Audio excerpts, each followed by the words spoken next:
ಗೃಹ ಸಚಿವರ ತವರಿನಲ್ಲೇ ಮೈಮರೆತರ ಪೊಲೀಸರು ಅನ್ನುವಂತಹ ಪ್ರಶ್ನೆಗಳನ್ನ ಮೂಡಿಸ್ತಾ ಇದೆ.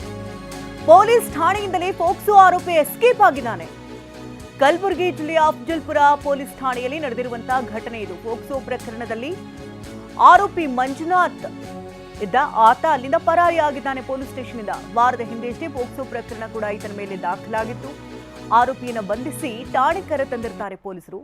ಆದರೆ ಗುರುವಾರ ಮಧ್ಯರಾತ್ರಿ ಲಾಕಪ್ನಿಂದ ಆರೋಪಿ ಪರಾರಿಯಾಗಿದ್ದಾನೆ.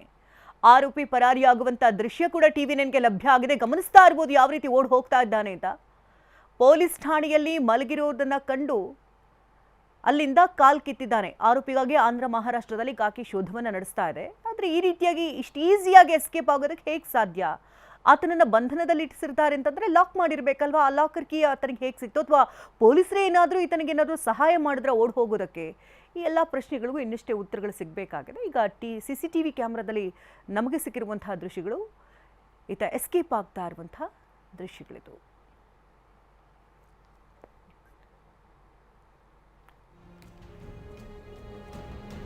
ಇದು ಗೃಹ ಸಚಿವರ ತವರು ಜಿಲ್ಲೆಯಲ್ಲಿ ನಡೆದಿರುವಂತಹ ಘಟನೆ. ಪೋಕ್ಸೋ ಆರೋಪಿ ಯಾವ ರೀತಿ ಎಸ್ಕೇಪ್ ಆಗ್ತಾ ಇದ್ದಾನೆ ಅಂತ ನೋಡಿ. ಕಲಬುರಗಿಯ ಅಫ್ಜಲ್ಪುರ ಪೊಲೀಸ್ ಠಾಣೆಯಲ್ಲಿಯೇ ನಡೆದಿರುವಂತಹ ಘಟನೆ ಇದು.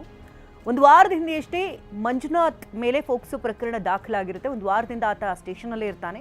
ಆತನನ್ನು ಬಂಧಿಸಿ ಪೊಲೀಸ್ ಸ್ಟೇಷನ್ಗೆ ಕರ್ಕೊಂಡ್ಬಂದಿರ್ತಾರೆ. ಆದರೆ ರಾತ್ರಿ ಆತ ಸ್ಟೇಷನ್ನಿಂದ ಎಸ್ಕೇಪ್ ಆಗಿದ್ದಾನೆ.